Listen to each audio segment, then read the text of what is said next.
The Boston Red Sox made a lot of additions in the offseason, Eduardo. They lost Alex Bregman, Lucas Giolito, Steven Matz, Rob Refsnyder, Dustin May, a bunch of guys, but they added. They made trades. Craig Breslow did a nice job constructing this team to compete again in the American League East. The vibes seem pretty high here in camp. They're really high. You look, this was a third-place team, right? 89 and 73 last season.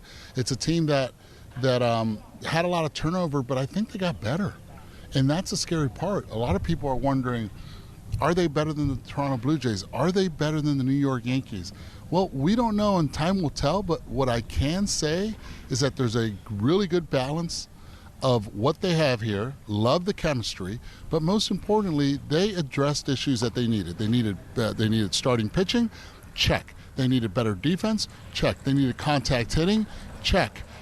So it's going to be really interesting to see what they have, especially with their new first baseman, Willson Contreras. Willson Contreras and Sonny Gray come over from St. Louis in a trade. Caleb Durbin comes over from Milwaukee. Ranger Suarez signs a large contract with the Boston Red Sox, more swing and miss in that game. And Johan Oviedo also coming over from Pittsburgh. It was a huge offseason because Boston, again, early exit from the postseason last year. There's a lot of excitement, though. Everyone seems ready for the challenge. They do.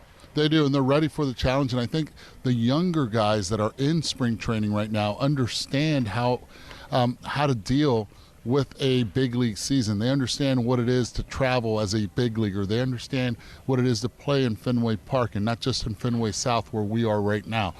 I think all those play into the maturity of the development, not only of a Roman Anthony, but you're looking at the development of a Marcelo Mayer as well. And there's no one better to lead them than their manager, Alex Cora. That's where we start our tour. Here he is. He hit the ground running after the postseason. You ran a marathon. You ran the New York City Marathon. Yeah. What was that experience like? Amazing, to be honest with you. I was a little bit scared because my preparation wasn't great. I got the bib number 2 days after we got eliminated. And just to get ready for that, I think I ran like 3 times, 11 miles, but it was hot in Puerto Rico. So got there, past the 11th mile, like, man, I got it, you know. And the cool thing is, like, the fans, you know, they're right on top of you. You know, I never thought I was going to do it. You cross the finish line, you're like, oh, shoot, you know, we did it. So I don't know if I'll do another one again, but at least, you know, I have that one. So awesome. It was awesome. It was cool. All right, let's stay in those lines because your speech to the team was part of it was the marathon. Yeah. At what time in the marathon you were like, okay, this has to be part of the speech? Throughout, to be honest with you, it's something, okay, cool. After I was done, they give you this big, like, jacket, you know, and you're walking back to the hotel. And I was telling Angelica, I said, you know what? I think I'm going to use this, you know, as motivation for the boys, you know. But, yeah, it's something that I told him, you know, we always talk about, it's not a sprint, it's a marathon. Now I really know, you know, it's not a cliche. It's not just a phrase, you know. So I told him there was a spot in the marathon. I think it's a Queensboro Bridge, mile 16, if I'm not mistaken, around 13, 16. And they tell you before the marathon, just turn off your headphones and just listen, you know. And it's like boom, boom, boom, boom, everybody running. There's other stuff that is going on the side too, you know, people stopping and whatever, they don't feel great. And this lady, I wish I could like run to her. What's your name? Because I've been talking about this lady forever. She goes, the marathon starts now. And inside I was like, no, lady, it started freaking 13 miles. So just shut up. But it's kind of like here, right? Like you go through stages, right? Spring training. The first week of the season, everybody's like, oh, they're great, they're not good. Then you go through the grind, and then the All-Star break, and then August, the trading deadline. So there's different stages. It's the same thing over there. And then at the end, September, it becomes the last 5 miles, you know, kind of like getting there to Central Park. Yeah. It was tough, that part. And then you see the finish line, and you finish strong. And hopefully, like I told the guys, we haven't finished the race since 2018. Hopefully we can do it this year. Well, you set the tone, and I think that's important too. Congratulations on that. Thank you. It's an incredible accomplishment. We're with Alex Cora, the manager of the Boston Red Sox. Let's start with the top. Garrett Crochet, your opening day starter. You named him maybe earlier than you normally do, but what do you love about this guy? Just the way he competes. Last year, I got to know him right away. He set the tempo in the clubhouse. You see him talking to his new teammates. He's in the video room talking about grips and sequences and all that early in camp. And he wanted to be a number one in a big market team. And, Craig did an amazing job pulling that trade and then signed him to an extension. And he was amazing in game 1 in Texas and his last game in New York. That was fun to watch.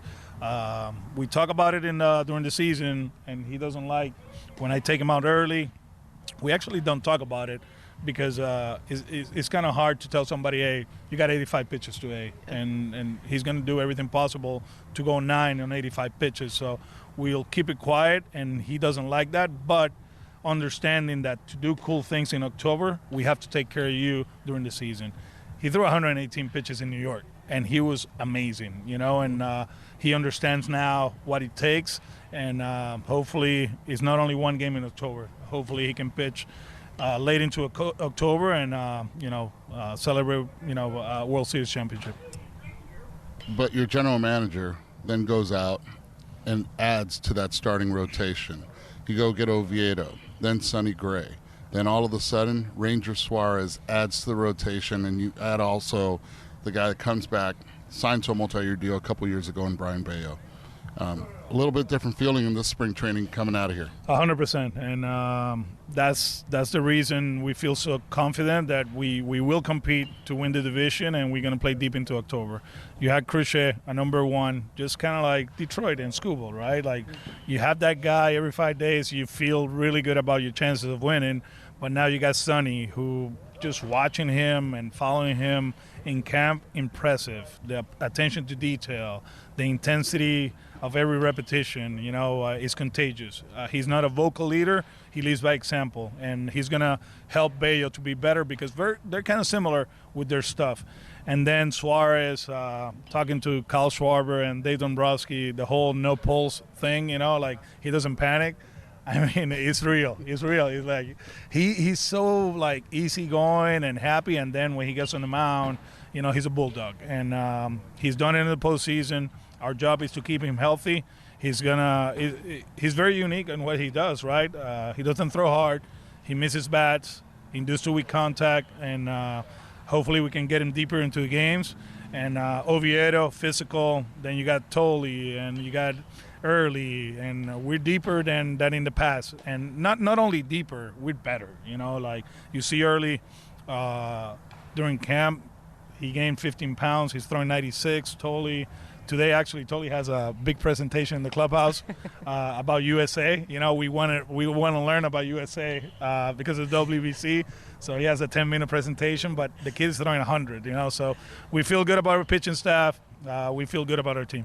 Depth, too, on the infield. Let's go to the position player side. So first base and shortstop seems locked down, but second and third, you've got a bunch of guys, young guys. You get Caleb Durbin in a trade, Marcelo Mayer, who's on your team, Christian Campbell. You got a bunch of guys there. What's competition look like? Yeah, Caleb is going to play. He's a good defender, good base runner, offensively capable of doing more than last year. I think he'll benefit from the Green Monster, right? He gets on base.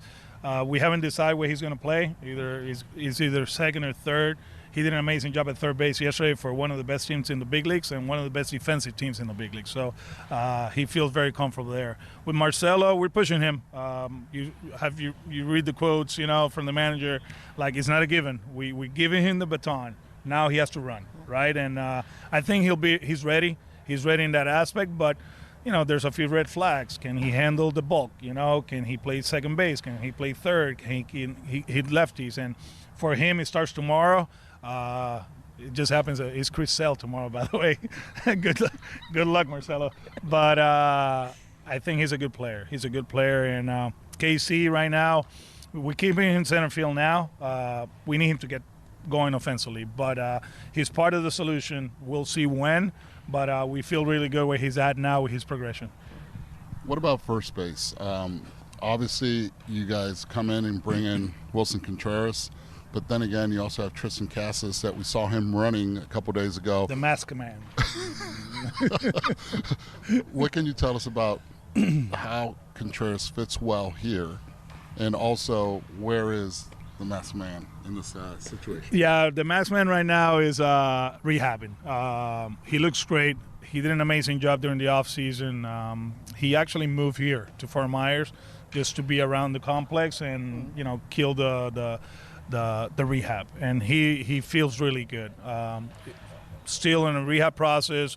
He's not going to start the season with the team, but he's putting himself in a spot that it might be sooner rather than later, which is awesome. With Willson, we lose Alex, right? We all know that, right-handed hitter. If you look at the production, it's going to be similar, But this guy, he brings something that we haven't had in a while, he brings an attitude, and it's different. And I think Willson in Boston is a good mix, and he comes from the Cubs and the Cardinals, great baseball cities, but this is different. And you have to bring it every day, and something he does is that, defensively a lot better than I expected. Good hands, good footwork. He has a cannon. He wants to keep getting better. He was good with the Cardinals. We expect him to improve, and I'm happy that he's here. That was Red Sox manager Alex Cora. Coming up after the break, it's the young outfielder Roman Anthony, who's headed to play for Team USA in the World Baseball Classic, and the leader of this team, shortstop Trevor Story. This is the MLB Network Radio Spring Training Tour with the Boston Red Sox and Lee County. Here are Danny Wexelman and Eduardo Perez. Back in Red Sox camp with Roman Anthony. Excited to catch up with you. A full season with this team, but let's just start with camp. How are you feeling in camp early? Yeah, I feel great. Really just better every day. I think, the more and more we get reps every day, now that games have started, getting back into games, getting the feel for just getting out there and being with the guys, it feels great. But honestly, just better every day, learning a lot from the group of guys we have, and we have an exciting group, so it's been a lot of fun so far. It's going to be a different camp for you because, first of all, I want to know who gave you the call, who called you to say, okay, welcome to Team USA, and take me through the emotions of having to leave camp soon and fly out to Arizona and then meeting some teammates of yours that you've never played for and you probably watched when you were growing up. Yeah. Well, for starters, D-Row gave me the official call, but right when it happened, Bragg was blowing up my phone already, like, hey, let's go, you in?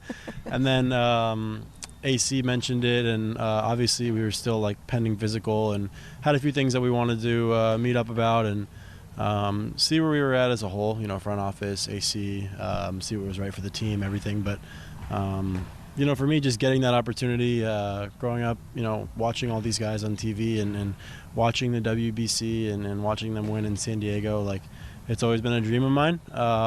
Never really did any USA as a kid, anything like that. So to get to do it now at this level, it's a blessing, and I'm super excited to get there and just to meet like you said, the guys that I grew up watching and the best in the game.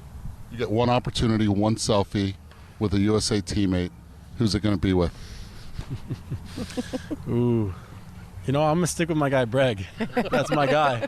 Didn't really get too many selfies with him last year, so but that's my guy. I'm excited to get back with him. But no, really, I would take one with every single guy on that team if I could. But you could go down the line of the guys who have done so many things for this game, so many great things for this game, and so for me as a young guy, I'm excited to get going with it. We've got Red Sox outfielder Roman Anthony with us. You stay loyal, which we appreciate, by the way. I want to take a dive into you as a leadoff hitter. Obviously, you're going to embrace it. You want to set the tone for your team. But what have you learned after AC said that was going to be your role this season? Yeah, like you just mentioned, I think setting the tone is the biggest thing. I think I learned that last year. Really, doing some damage in the first, scoring in the first inning it can really shift the momentum of a game, to be honest. And I think that first at bat where they say, you're only really a leadoff hitter once, is so important. And it's so important to just try and find ways to get on base. Obviously, you don't have an opportunity to, drive guys in. So it's you're looking at it from a different lens in a sense. But for me, it's about getting in there and doing everything I can to just get on base and give the guys behind me a chance to drive me in. And when I'm on base and with the lineup we have and the guys behind me, it's an exciting lineup. So for me, my job is, like I said, just to do everything I can to get on and kind of just set that tone. How are you different this spring and the approach that you're taking for this season than you were last year? Yeah, I think last year there was just a lot of uncertainty, never really being in the big leagues and first big league camp, just a lot of differences in a sense. But, the goal is the same. The goal is to come into camp, learn as much as I can and maximize each and every day. So that way when the season starts, it's, we're full go and we're ready to just, help the team win every single day.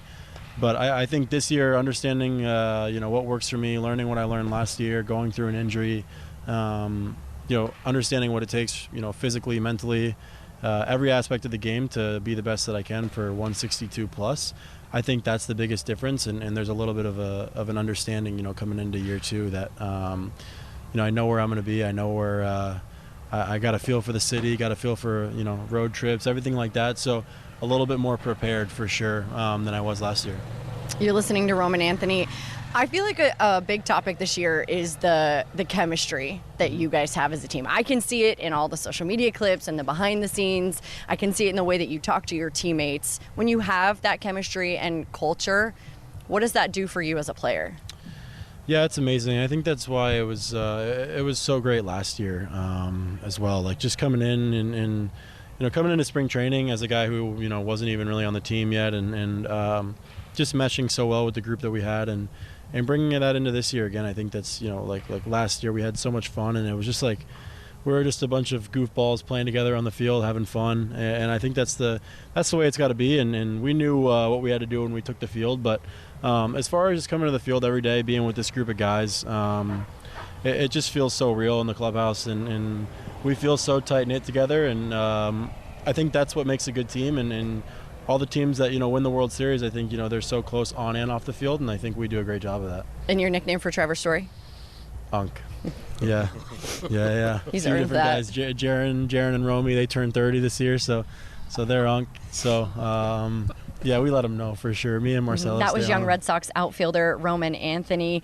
Now let's take a listen to our conversation with shortstop Trevor Story, who was excited about all the offseason moves that Craig Breslow made. Adding some veteran guys, some young guys, it was a good mix, and I felt like Willson is the one that really, because I feel like he's been slept on a little bit, in the years past, and he's just one of the best right-handed hitters in the game, in my opinion, and he brings a presence about him and some leadership. So, and then Sonny Gray, I never liked facing him. Obviously, it's nice to wear the same uni as him, and Ranger, those guys, along with Durbin and some of the other minor ones. But I feel like we made our team a lot better.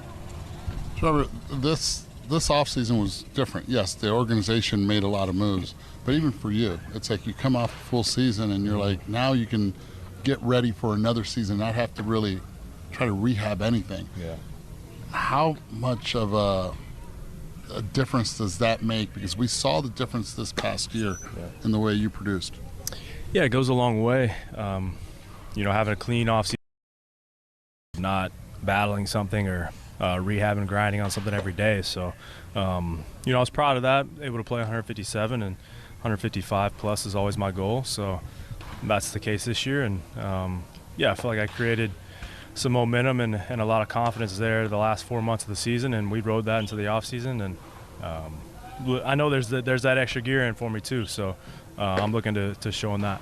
Defensively, too, as we catch up with Trevor Story, I heard you were working on your backhand at your position. Why was that so important this offseason to focus on that? Yeah, I just asked our analytic guys, like, where can I get better? And they said forehand is good, straight at me is good, but just a little bit of the range to the backhand. And, I felt like just asking questions around to different people, man. I love this game, and it's about getting better. And, no matter what year it is for you, I'm always trying to get better. So, and it's really comes down to the pre-pitch for me, to where I can just have a little bit more room on my backhand and a foot or two more range, and I think that's going to make a difference. Okay, you meant pre-pitch. For our radio listeners, what does that mean? Yeah, just the way I'm getting ready, my body ready as the ball crosses the plate into the hitting zone, and I talked to some people who are really good in this game, and they put me on to, because of the way that they used to do it is the way that I would do it, and kind of a similar situation. They felt like they gained more range and able to just create space. You want as much space as you can when you're fielding the ball, and but yeah, I'm gonna keep the person to secret. Yeah, fair enough. Fair enough. One of my favorite things is watching your chemistry with your teammates. Like, I eat that up. I know the fans do too. Roman Anthony, Marcelo Mayer, the younger guys. Roman's going to be leading off in front of you. But how does a younger face in a younger game make you better? How does that involve you? Yeah, these guys bring the energy, and I think I can see myself at their point in their career, and it fires me up because they bring the hunger. These kids are not scared to play, and they want the big moment, and they're gonna get it playing in Boston, and the expectations that come here. So we saw Roman handle that, with flying colors, and I'm excited to see him do it in the WBC. But these guys are young, they're hungry, and they want to be great, and I think that's what fires me up. Trevor, do they have a nickname for you now? I mean, do they call you something a little different? I got a lot of nicknames, I guess. I guess it's Unk right now, so I'm rolling with it. But I tell him, I'm like, you can't let Unk be more athletic or faster and all these different things, and sometimes that's the case. I got to let him know. The Red Sox shortstop is ready to compete in the American League East. When we come back, we have a trio of players we had a chance to catch up with. Catcher Carlos Narvaez, new starting pitcher Sonny Gray, and relief pitcher Garrett Whitlock. This is the MLB Network Radio Spring Training Tour with the Boston Red Sox and Lee County. Here are Danny Wexelman and Eduardo Perez. Back in Red Sox camp with their catcher Carlos Narvaez. Listen, this is your second Red Sox spring training since you were traded over. Yeah. How much more comfortable do you feel here with this team? Yeah, no, way more confident, of course, like way more experience. Last year was my first one here. I don't know, my first full year in the big leagues, a lot of excitement, but I don't know, like last season was a lot of ups and downs, and we learned a lot from it. I don't know, I just came in this camp way different, I know everybody. Last year I spent like 2 or 3 weeks trying to know everybody, they know me too. So I don't know, this one is way more different, and I love it. We got a really good group, and I don't know, it's a fun combination of young guys and some veterans too, and you can feel the energy since now. Okay, so you have a 3/5 of your starting rotation is different. Yeah.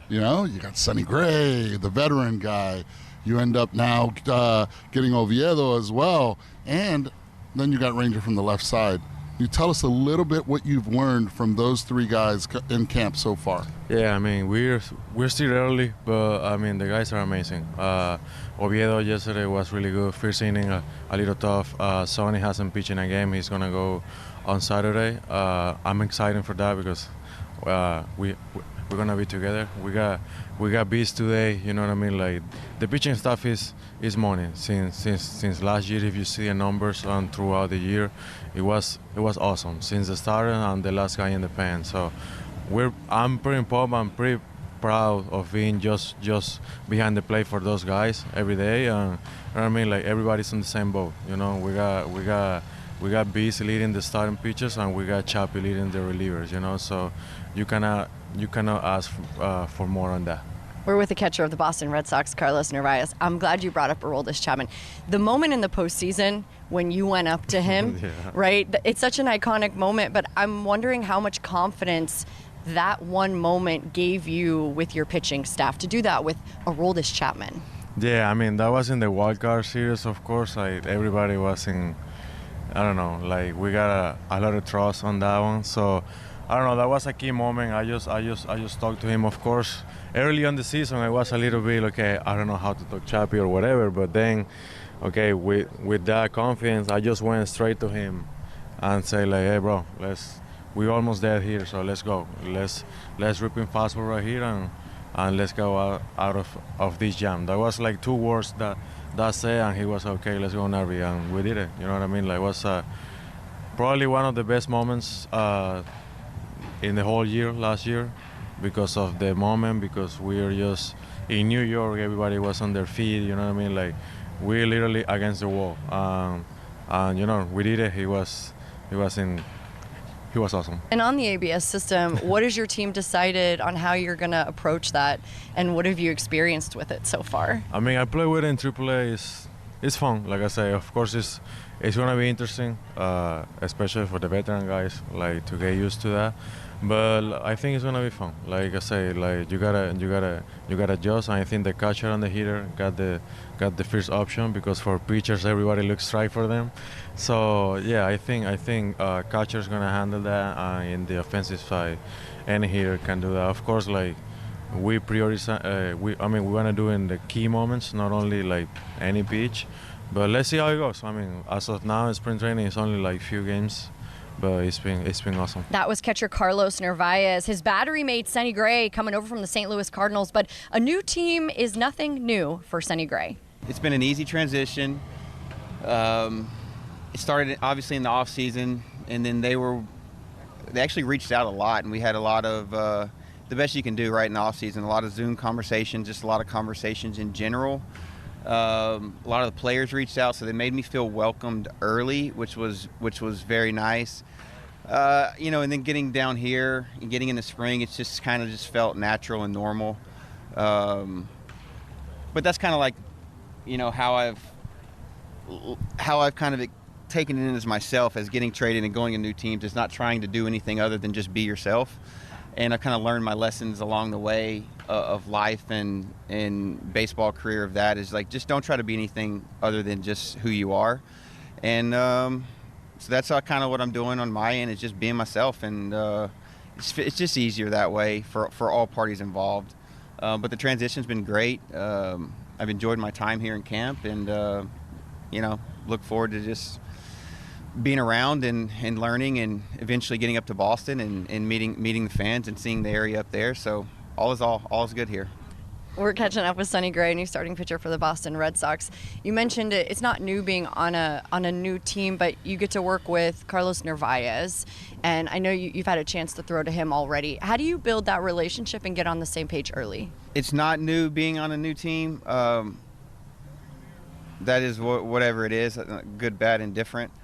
I have thrown to him. He seems very open and transparent.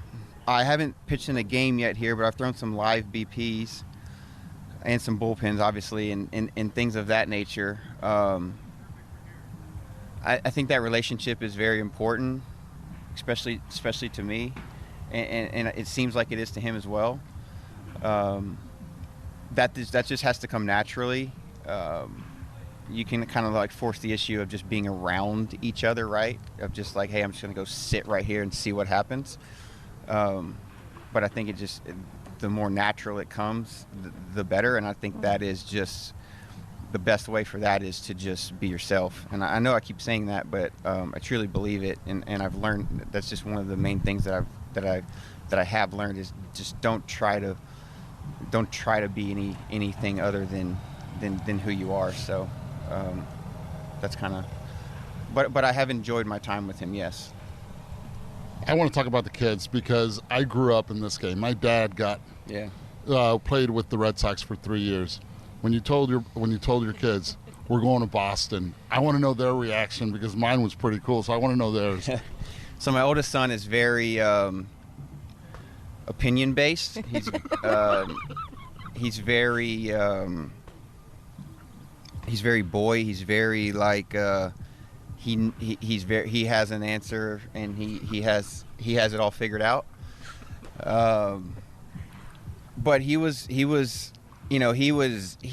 one getting traded, if you ask him. You know, I'm being honest.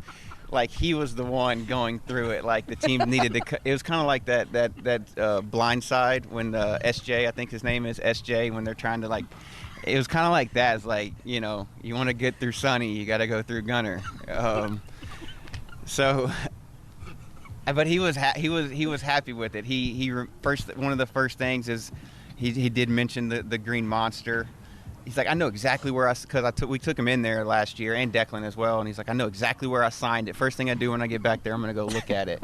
You know, since he's in the big leagues and everything. But yeah, they were very happy about it. They were excited about it, just to go to an organization in a situation like the Red Sox are currently in.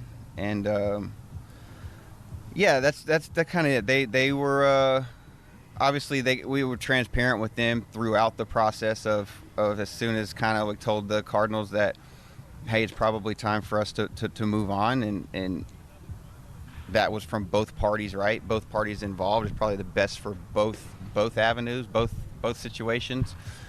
So then, you know, we kind of just talked through it and kind of went through teams and did this and that, and the Red Sox was definitely one of the teams that was high up on the list. So, you know, when that presented itself as a possibility, I remember them very vividly saying like, yeah, I think we should do it. I think we should go to Boston. And yes, I mean they've been here and they've enjoyed themselves.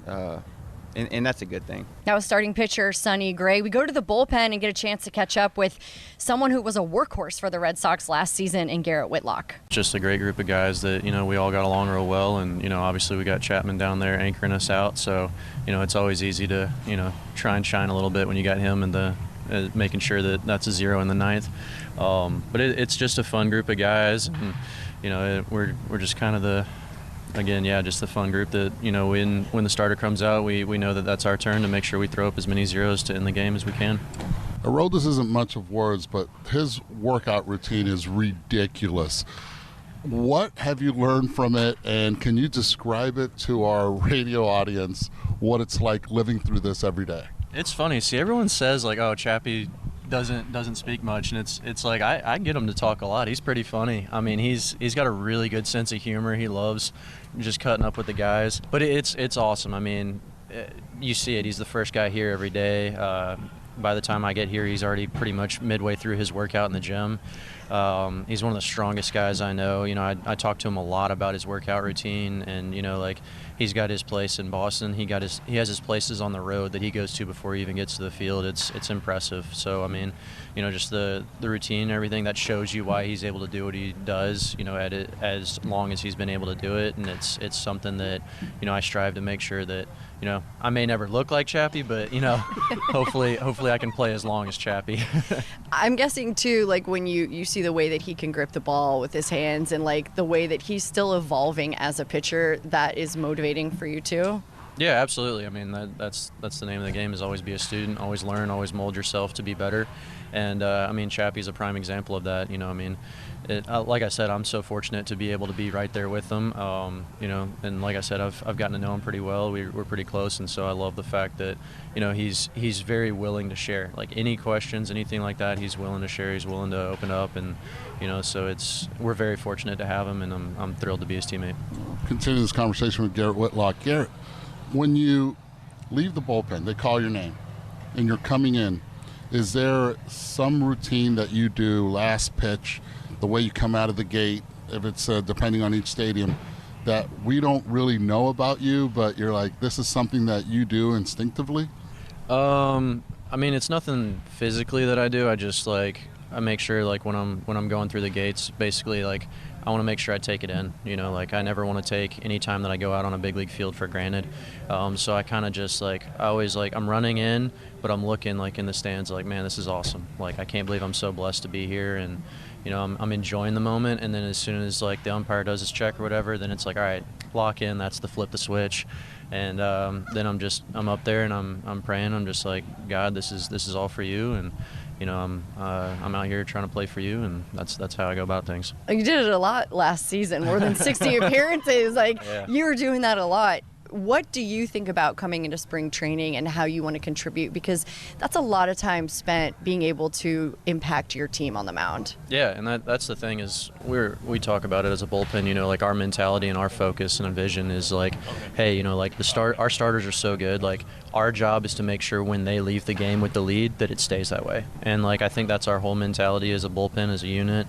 And for me personally, that's how I go about it as well, is, you know, like when they hand me the ball, my job is to get 3 outs before they touch home plate. And that's how I view it.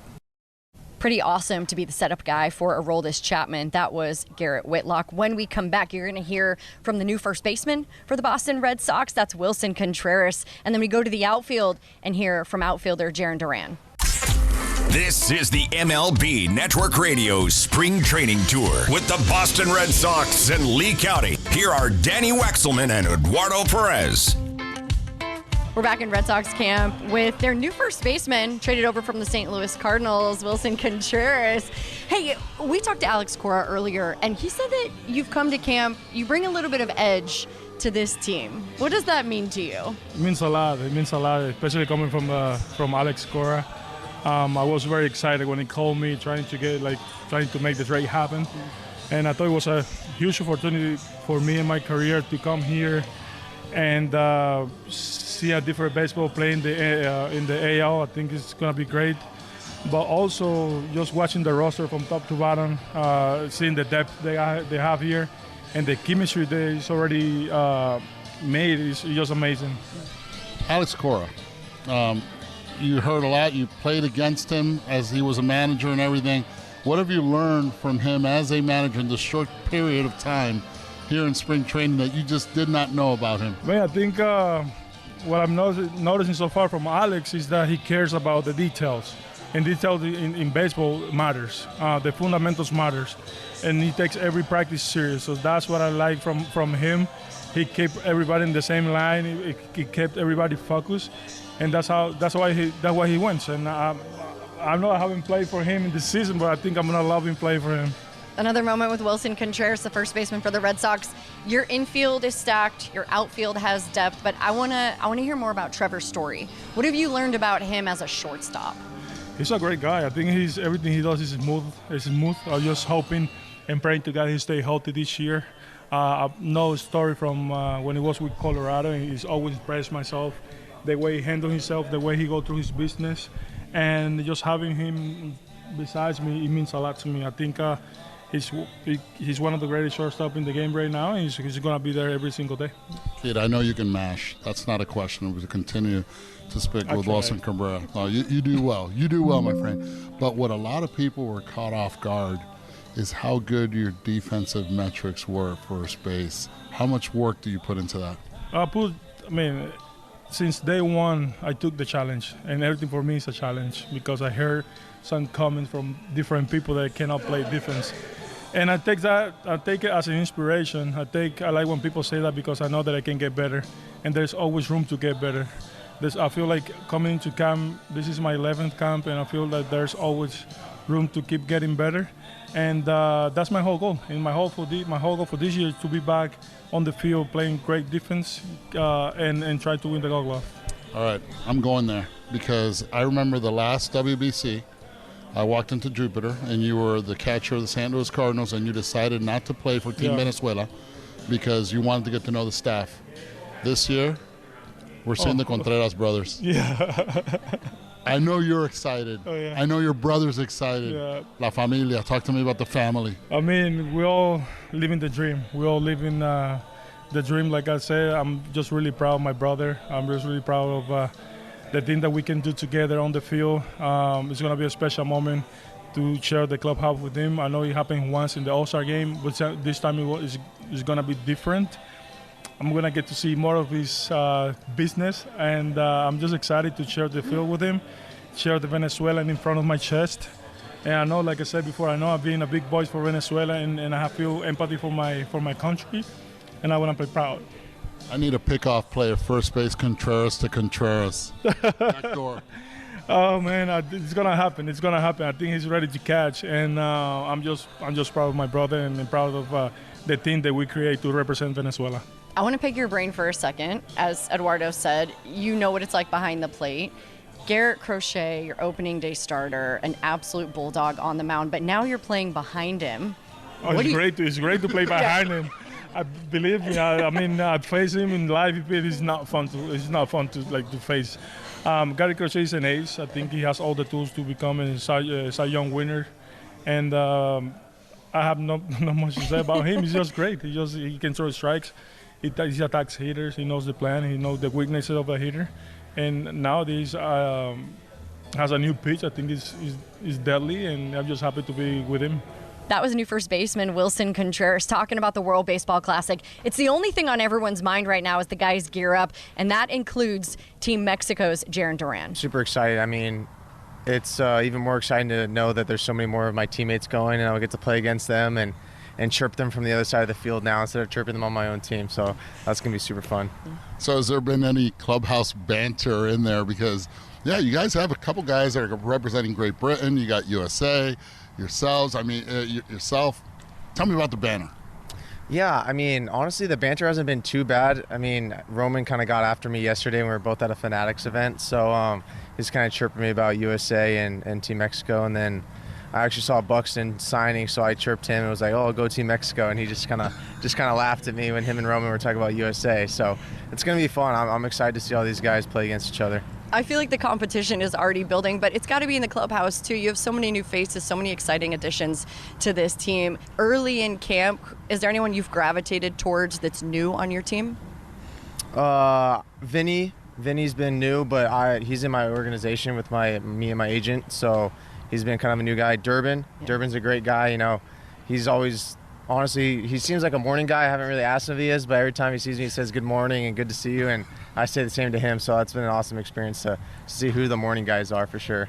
Is that before the coffee or after the coffee? I don't know. I don't see him bring in a coffee, so maybe he just has that kind of energy in the morning. Now let's talk about your off season. What adjustments did you make this off season that you're like hoping that they will work for the season this year?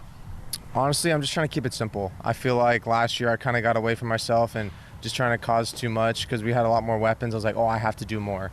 And I feel like that kind of got to me trying to put too much pressure on myself. So I'm just trying to reel it back in and keep it simple and have some fun again this year. We're catching up with Jarren Duran in Red Sox camp. When your swing looks good, do us a favor, because we're on radio, describe what it looks like head to toe when you feel good in your swing. I mean, that's tough. I just kind of go out there and do it. But I'd say I just kind of look calm, relaxed. I kind of got a nice little bat wiggle. And, and I got a good, easy leg kick. It doesn't look too rushed, too simple, but it's just nice and easy pickup. Do you find it as difficult as it is for me? We're on radio, I get it. But to talk about hitting without holding a bat in your hand or getting into the stance. Yeah, my hands instantly move to kind of get into my stance and kind of feel what I was describing there. But yeah, absolutely. But for me, the interesting thing is once you make contact, because you're consistent getting out of the box. We immediately on television, you hear it in radio, everybody says, oh, he's thinking too. What are you actually thinking as soon as you make contact? Because there's a lot of guys that they stop instead of doing what they should do right after. Yeah, honestly, whenever I hit the ball, I think that they're going to make the play. So, I got to run as hard as I can and try to beat the play. Or, like you said, I'm always thinking to get on second base. I'm always trying to get that extra base. Especially with a team like this, you drive the ball, and if I'm on second base, that's an easy RBI for these guys. Trevor always tells me, he's like, whenever you're on third, I know that I'm going to score you because you're going to tag on anything for me. I love it. I'm glad you brought up Trevor Story, by the way. It feels like he's, I don't want to call him the patriarch of the clubhouse, but is that a fair name to call him? The patriarch of this clubhouse for you guys? Yeah, I think Roman and Marcelo have kind of called him Unc lately, so that might be his new nickname in the clubhouse. But how does he impact you?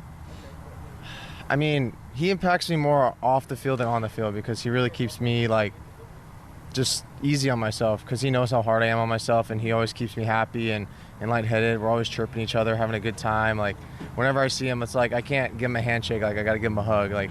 He just has that kind of presence with me and such a leader to me So I always got to give him a big hug when I see him. What an amazing time in Red Sox camp. So much excitement about this team. An early exit from the postseason last year in the wild card against the New York Yankees. And the American League East is as stacked as ever in 2026. They grew. This is a team that grew from what they were last year, and they got better.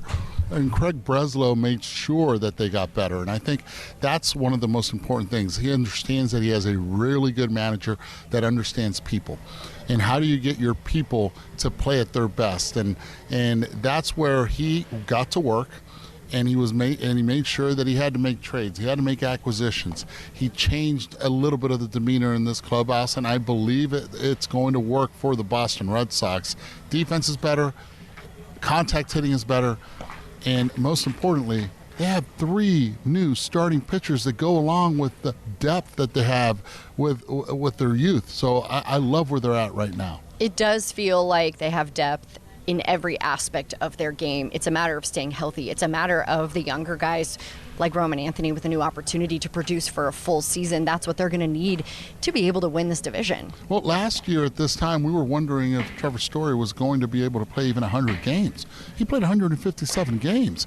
And if he can replicate that, if you have Willson Contreras who posts every day at first base, if you get Durbin to have the year he had last year in Milwaukee, and then the outfield can produce as well with Wilyer Abreu in right field, Cedana Rafaela up the middle. This is a very good team, and let alone, I did not mention the youth. The youth of this team, I think, is going to be the high caliber of it offensively. But still, it's going to come down to pitching. And the pitching is right for the Red Sox in this division. Yep, and Aroldis Chapman's looking healthy as ever. That's going to be it for our tour through Fenway South with the Boston Red Sox. For Eduardo Perez and Ben Gordon Goldstein, I'm Danny Wexelman. If you missed any of MLB Network Radio's tour of spring training, hear it anytime on the SiriusXM app. Search Spring Training. Back in Red Sox camp with outfielder Wilyer Abreu. Thanks for giving us a moment. There's a lot of excitement in camp, it seems like. What has it been like the first few weeks for you?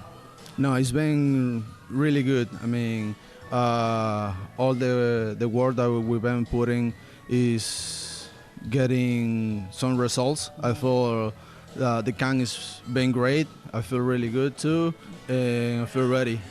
Dude, so I said hello to you, hugged you, and you put on some muscle here. You put on at least 10 to 15 pounds of muscle in the off season. Am I mistaken? Because the hug felt different. Yeah, I mean, I lost some kind of weight on the body fat, but I increased my muscle, and it's been helpful, really helpful for me and my body. And how is that going to be helpful for you? Obviously, I remember having a manager, Lou Piniella, that said, hey, you need some body fat. No. You need some muscle. For you, it's been frustrating sometimes getting hurt. Is that part of the process to get stronger and more flexible? Yeah, of course. I think right now it feels, my body feels really good. I feel strong. I feel like fast, and I think that's gonna be very helpful for me and stay healthy during the season, and hopefully stay healthy because I feel really good with my body right now. Another moment with Red Sox outfielder Wilyer Abreu. Obviously, your glove and your defense are outstanding. What are your personal goals this year on defense? Defense, I think I stay the same, like doing the same that I've been doing these couple years. Just try to stay healthy, play hard, have fun. I think that's the mentality for me this year and every year. Papi, how's the machete? How's that arm, man? Because that's what I love to see. El machete de Wilyer Abreu. Dímelo.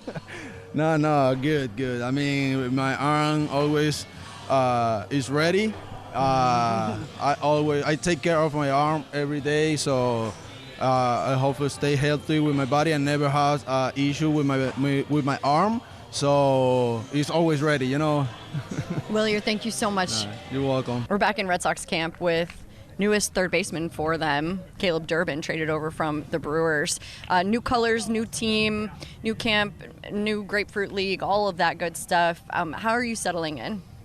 It's been great. The Red Sox are a team that it's really easy because there's a lot of good people over here, and they have a system for all their players to get acclimated and get adjusted. The biggest thing is just shipping your car, getting a new place to live, all that fun stuff. But once that's all taken care of, it's cake from there. All right, so take me through the mind at Durbin here. You get announced that you get traded. You're asking where? Boston. What's the first thing that comes to your mind and why? Excited, super excited, just knowing all the history, knowing who they have on the team now. Talking to AC and Craig right away, they're a team that's ready to win now. And that's all you want as a player. You want to be on a team that is competing for a World Series. And they had a great season last year, and they want to build upon it. And I'm just excited to help contribute in any way I can. I feel like you did such a high-level job coming through the Brewers organization as we're catching up with Caleb Durbin. I mean, you finished third in MVP voting last year. I know we're not hanging our hat on that, but what do you feel like you got out of your development there that now you can continue to grow here with the Red Sox? I mean, it's huge. Getting up to the big leagues for the first time, being given the opportunity that they gave me, playing third base almost every day throughout the entire season, getting that experience in the postseason against the Cubs, against the Dodgers. Obviously, we want more than that, but that experience is huge, especially as a rookie. Because you come up as a rookie and it's kind of all over the place. You're trying to get adjusted to a lot of different things. So once you kind of get settled in and you learn how to really be a pro and a big leaguer, that goes a long way going into year two. Okay, so you come to the Red Sox, you're here, you understand kind of you had last year, now you have to build on it. What have you done in the off season to I need to work on this, because every player is always searching for something? Yeah, I think last year was really good for me because what was good at in the minors was able to play at the next level, was able to play at the highest level. So for me, it's continuing to build upon bat speed, batted ball quality, all that stuff that there's more in the tank, and that's kind of low-hanging fruit for me. That's something that I can get, I feel like, improve a lot upon. And the swing and miss, the strikeout percentage, that's all going to be really, a part of my game. So it allows me to really try to improve on these other areas. What have you learned about the guy on the other side of the left field with you, Trevor Story? He's a freak. He's a super athletic guy and super professional. Already 2 weeks in, just seeing the way he prepares. He's one of the first guys in the clubhouse every day, one of the last people to leave. And there's a reason why he's at where he's at and able to do the things that he does on a day-to-day basis. You already been studying the pitchers in the division in the American League. What's going on there? Yeah. Just talking with the guys, it's super competitive league. One of the most competitive. So that just makes me excited because I'm a competitive guy and I want to play that level of competition, every night. So a lot of really fun places, going to New York, going to Toronto, Baltimore, Tampa, a lot of really talented teams. It's going to be a blast, I think. Yeah, it's an absolute beast and a grind. We appreciate you so much. Thank you. Yeah, no problem. Thanks for having me. Back in Red Sox camp with Red Sox infielder Marcelo Mayer. I'm curious, as you've had a few weeks, you're recovering from your wrist surgery, you look healthy. What are your personal goals over the few weeks that you're down in Florida with the team? Yeah, you said it. The biggest one right now is to make sure I'm in a good spot to be able to start the season. It's been a good progression ramping up the wrist, so games will start tomorrow, and then I'm sure I'll start ramping up, playing more and more innings. So I'm in a good spot, hopefully, to break camp and go to Cincinnati. What did you learn about last year that's going to give you a different edge this year?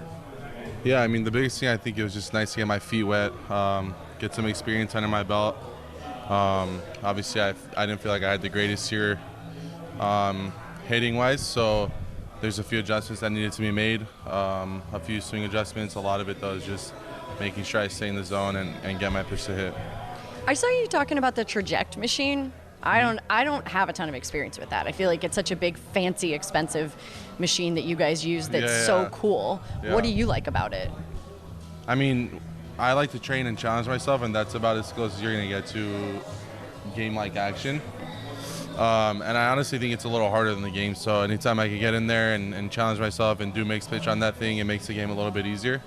For someone who has no idea what it is, how would you explain it to them? On the computer, it has any pitcher that you want and any of their pitch shapes. So if I want to face, let's say, Garrett Crochet, he has a fastball, cutter, slider. It has the exact spin rate, the exact velocity of all three of his pitches, all four. So yeah, you're pretty much facing the pitcher on the machine, and you could take as many swings as you want. Wow.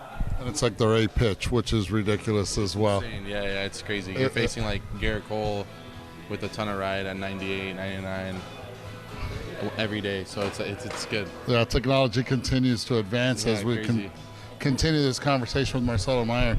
Marcelo, this year you're going to be watching the WBC. What's the deal? Because we're all fans at heart, and these are games that matter during a pretty long spring training. So take me through the fan of Marcelo Mayer, how you're going to be watching these. Yeah, I'm going to be a little upset, obviously, because I wanted to play with Mexico this year. Obviously, it didn't work out with insurance and stuff like that with my wrist. But yeah, I mean, I have a lot of teammates that are going to be playing, so, you know, I'm just going to be rooting for those guys. I think it's one of the best tournaments in all of sports. Like that and the World Cup are my two favorite things to watch ever. So it's going to be super fun. We'll have some parties here watching the boys play. I'm excited to see Roman and Crochet take the field with USA. I love watching you guys interact with each other, and it looks like you're all good friends. It looks like your family, really. Yeah. I know, Trevor is the patriarch of what you guys are doing here, but take us around to like some of the guys, and why is it so comfortable and easy with you all? I think our vibes just match. We have a good mixture of older guys and young guys, and the older guys kind of give us leeway to do what we want to do, and I think it just makes the team a little bit closer. Obviously, like, you get to the big leagues, and like the young guys are usually pretty scared of the old guys, and obviously there's a lot of sense of respect in the clubhouse with the vets and all the old guys, and we know that, and we love them, and we learn from all the time, but they give us a good runway to be ourselves, and I think that helps the team. One more quick one. Have you talked to David Ortiz? You had conversations with him? Yeah. What are those a like? good amount of times. I mean, he's just here for us. He's such a legend, and he had a great career, and he knows so much about baseball. So anytime I could talk to him about hitting or about just how to approach the city of Boston, he's more than welcoming, and he's a great person to have here. Him and Pedro as well. They're legends here, and anytime somebody can get to talk to them, like they're super kind people. Thank you. Of course. Thank you, guys. We're here with Aroldis Chapman, and I want to, ask you, how have you evolved from being that young flamethrower to who you are now as a closer? Mucho, creo que mucho. All right, so he says that he's evolved. He's evolved in the way of being able to not just be a fastball pitcher. That's who he was. But now he's a guy that's evolved. He's been able to throw the fastball, the slider, and also change speeds also, and be able to evolve as not only that pitcher on the mound, but also as the person that works. And that's what you do. You're a worker. You continue to work. This body of yours isn't made by accident. This is something that you've created purposefully.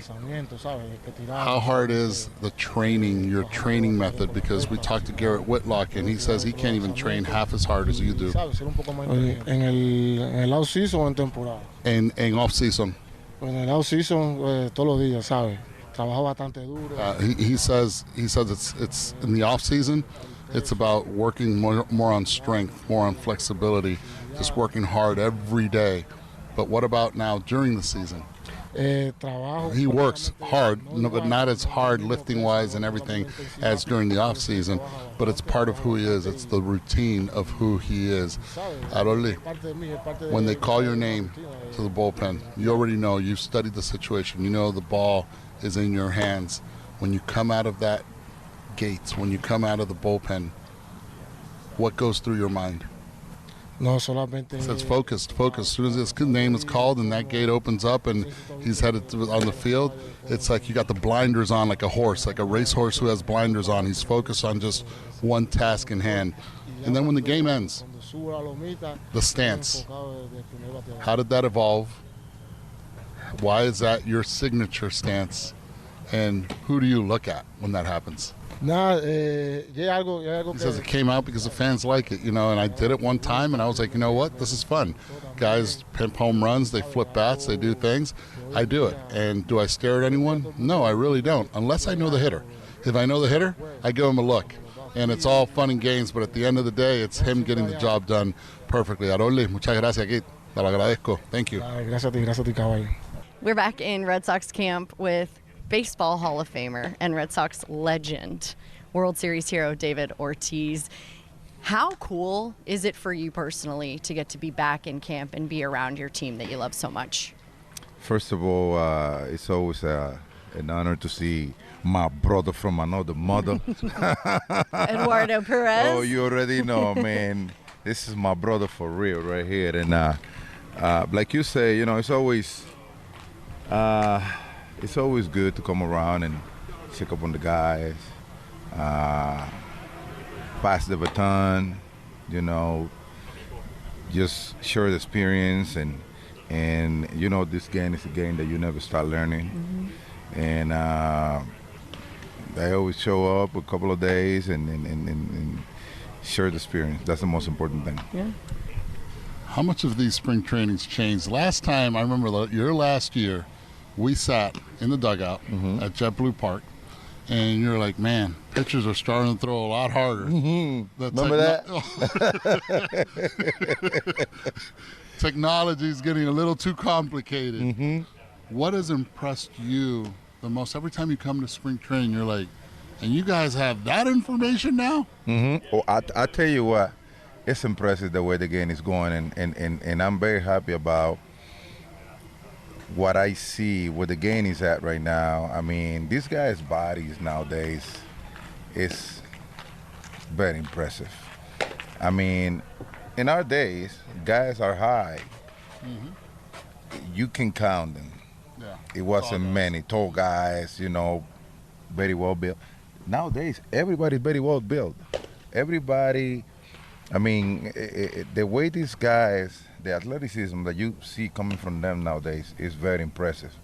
And that made me very happy because that's what you want to see. I mean, we work on the TV nowadays talking about what we know, but when you are around these kids and you see the way they expose themselves and the way they are handling business, still in the learning process, is really good. It made me very happy, and sharing the experience that we know, how we learn in different era, of course, is something that I'm always open to. Okay, so I understand Poppy speak. In other words, you're saying they're making you feel short and fat. Kind of sometimes, yes. Yeah. We got this kid right here, 19-year-old. He's 6'7". I think it's like 270, but nothing but muscle, man. I went to say hi to him. You know how we hug and everything. I thought I was hugging a refrigerator or something like that. I mean, this guy is massive, and like I say, man, I mean, the game has speed up so damn good. I mean, watching this guy, the athleticism nowadays is what had the game where it is. It's different time, and we play in a different era. Now I see this guy, the way they train, everything that technology have been able to give back to the game, and it's beautiful. That's all I can say. It's beautiful. I enjoy every time I sit down to watch a baseball game. Going to a stadium nowadays, it's like going to the movie to watch a game. To watch the movie that you like, everything, the entertaining part of it. I mean, how active everything is. You don't get bored in a baseball game nowadays. No, the sport's in such a good spot. It's such a good spot. You're listening to David Ortiz, Hall of Famer, Red Sox legend, Big Papi. So many young kids here, you mentioned. You got some veterans here. But what's the most frequently asked question that you get from the players? They want to pick my brain. They really do. They really want to know game situation, what your mentality is, because that's the toughest part about it. You can be all athletic, you can be big, you can be fast, you can be young, but the part that where the game get complicated is the mindset. I mean, you can go out there and be 70-80% physically good to go, and you can get through it. But mentally, you cannot be 70 or 80%. You got to be 110%. Because anything that you doubt about the game, it will haunt you, and you know that. Now, let's get into something really serious here. The World Baseball Classic. I want to talk Dominican Republic. One, what's it going to be like when this team gets together in Miami before they get to the Dominican Republic to play the Tigers for 2 exhibition games? It's going to be crazy in the Dominican Republic. Oh, definitely, definitely. I tell you what, I think the WBC, just to begin with, is in the best moment out of every year that I have seen the WBC functioning, and it's because the vibe from the fans is in another level. Like, I live in the Dominican for the past 3 years, and what I have seen the past couple of years, like the whole Dominican gonna be Miami, just so you know, just like Puerto Rico, Venezuela, like everybody coming from the Latin country, and specific, because you have to come to the U.S. to watch it. So everybody is coming, everybody's very excited, everybody is good to go. Now, when it comes down to the Dominican team, I think we put together a really good team that have a little bit of everything. I know we have some issues with some players based on the insurance, but we still get away with because we produce so many players. I mean, we have to be the number one team out of the U.S., number one country out of the U.S. When it comes down to player productions. You know what I'm saying? And yes, you get away with. I mean, you're probably not gonna have an Eli La Cruz there for any particular reason. You're probably not gonna have a Jose Ramirez there, but you have Machado, you have Tatis, you have Soto, you have Blatty, and I can continue mentioning names that it'll blow your mind. So we are very excited. I can't wait to see all of them together at once. You know, I got so much love for Puerto Rico and for Venezuela. The situation with insurance, it kind of made me sad because I want to see Lindor play. I want to see all those guys playing. I mean, I'm a big fan of all those guys. Correa, I mean, you tell me. And Venezuela is going through the same situation with some of their superstar players. So I think at the end of the day, MLB had to figure out how to fix that.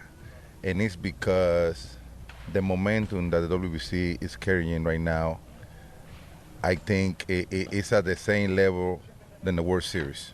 I would say that. Yeah. You know what I'm saying? I mean, the impact that has happened throughout the years is just motivating people to go out there and support your team.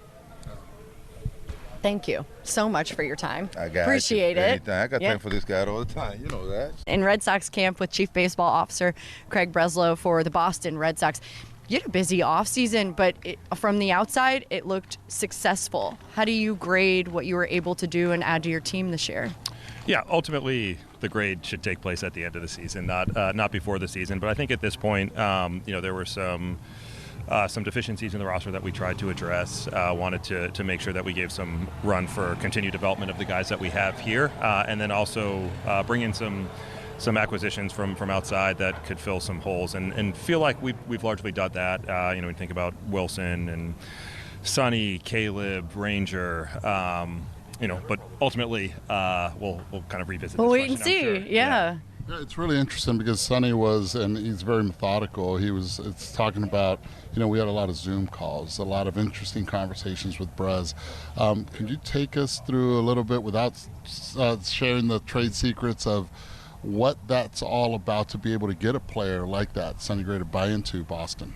Sure. Well, both Sonny and Willson had no trade clauses, right? So that's kind of a first challenge to work through, and those guys get some say in where they end up. But fortunately, both of them were excited about the opportunity to come here and hopefully continue what we started last year and getting to the postseason and hopefully deeper. But any time you're kind of introduced to a new player, and actually I think Sonny, his first year with the A's organization was my last year there. So Wow. I think I remember him coming after he was drafted to Oakland and working out there while both Andrew Bailey and I were teammates on the big league team. But just a chance to get to know him, and it starts with Sonny being a very good starting pitcher in this league for a really long time, coming off back-to-back 200 strikeout seasons and walking almost nobody. So getting to understand what has driven his success in the past, making sure that we preserve all of the things that he does really well, and then sprinkle in some opportunities for him to continue to get better here. Another moment with Craig Breslow, the chief baseball officer for the Boston Red Sox. Depth in the starting pitching staff from the outside looks nice right now. You went out and signed Ranger Suarez. How does he complement what you already have here? Yeah, nobody in this position will say that they've got too much starting pitching, and we wanted to make sure that we had not only depth but quality depth, and feel like we've done that. Obviously, early in spring training, everyone is just hoping that guys can get out there, they can get their work, and they walk off the mound healthy. But I think Ranger has a proven track record in the regular season, pitching in a competitive environment in a tough ballpark to pitch in. But even more than that, just the body of work in the postseason. He's a guy that has consistently performed incredibly well on the brightest stage. And given that our expectation is to make it to the postseason, thinking about building out a roster that is formidable in the playoffs is something that's we're mindful of. And then when you think about some of the other guys that we have in the rotation, and some of the big left-handed pitchers and big stuff and big swing and miss, I think Rangers' ability to manage hard contact, to keep guys off base and limit free passes is a really nice compliment to the rest of the group. Did you trade in your car as well this offseason? Because there were a lot of trades. I mean, it was. Then we have to go to Durbin because I think that was one. All of a sudden, we're about to start spring, and here comes the Durbin trade as well. How long did that process take? And your evaluation, as you evaluated your organization, you knew that he was going to be a good fit, not only for that lineup, but for that clubhouse as well. Yeah, a lot of people in the office, a lot of the coaching staff were all part of a pretty comprehensive process. And there are a number of ways to fill out a roster. Free agent acquisition is certainly one of them, but trades another. And once we saw that we could lean into building out starting pitching depth, it became clear that was a path for us to improve the team, was to trade from the surplus for an area of need. And there were a handful of guys that we kicked the tires on, but recognized that a really good infielder, preferably one who could hit right-handed, someone who could run the bases and would be a good clubhouse presence, was the right fit for us. And Caleb fit that in every way. Played really strong defense last year. Had a great season in terms of getting on base, doesn't swing and miss, which is something that we wanted to address, just given the strikeout rate that we had, especially with runners in scoring position. And if you think about what two of our most glaring deficiencies were last year, it was swinging and missing, and it was infield defense. And so, in bringing Caleb in, he checks both of those boxes, and he gives us some positional versatility. We'll see how the next few weeks play out, but know that he can play a few different spots. And given that the rest of the infield can as well, it gives Alex options every day. It looks like and feels like there's depth on the infield and the outfield with a lot of good competition in camp, but I'm curious how you'd like to see Roman Anthony take another step forward this year. Sure. I don't think there's a secret sauce for what Roman needs to do to be successful. It's what he's done his entire career, brief as it may be. But he controls the strike zone. He hits the ball really hard. I think when he's going well, he's able to get the ball off the ground. At times when he struggles, if you can call anything that he's done to date a struggle, sometimes he hits the ball on the ground a little bit, but he hits the ball so hard it still finds holes. And just given, he tends to stay in the strike zone, doesn't really chase, doesn't swing and miss a ton, and hits the ball consistently really hard. Those types of things tend to eliminate lengthy slumps. And I think, defensively and on the bases, there's an opportunity for him to continue to get better, just given he's 21 years old. Take me through the mind of Craig Breslow right now with the outfield. How do the pieces fit? We already know Roman Anthony's going to get those at bats. We know Sedan has versatility, but he is an elite center fielder. And you have a Gold Glove right fielder. But then you have two pieces as well that have to mix in there. How do they fit? Sure. I would be hard pressed to imagine you could find someone who says you have too many good players, right? Let's start with that, and every one of those guys is capable of helping us win. Alex is so good at managing the clubhouse, managing personalities, communicating, and making sure that guys understand how they fit in. I've got no doubt he'll be able to do that. And there are enough at bats to go around. I think it gives us a little bit of flexibility to use the DH spot to keep guys fresh. Willie and Roman both had injuries last year. Willie spent some time on the IL the previous season. We've seen in August and September, Sedan is maybe worn down a bit. So I think giving some rotation to that, giving guys a chance to get off their feet is how we ensure that we're a really strong team come September and October. It's awesome. I mean, there's a lot to like about what's going on here. I want to switch to Aroldis Chapman real quick. We were talking to Garrett Whitlock about him, and he mentioned that Aroldis is always willing to help him and talk with him and just be that guy for everybody. But what kind of impact have you seen him have on your team? It's really hard to fully appreciate the impact that he's had. Just because he's been so consistent in terms of the performance, but the work every day. He'd pull in here at any time, and it seems like Aroldis is already here, because he drives a tank. So it's hard to miss. But he'll grab. I can. My office is up here. I can look out and see he's sprinting. With someone at 6 o'clock in the morning, and a lot of the players, young players, especially the Latin players, gravitate toward him. But he's always in the weight room. He understands exactly what he needs to do to get himself ready for a full season. And that's, again, not talking about the performance, which was historically good. But I think what you do is you look at the preparation and you think that that's not a guy who's in his late 30s. That's a guy who's in his early 20s, right? And so he's been just such a positive impact on a bunch of our young relievers, but also just broadly on the clubhouse. Craig, thank you so much. Good luck this season. Thanks, I appreciate it.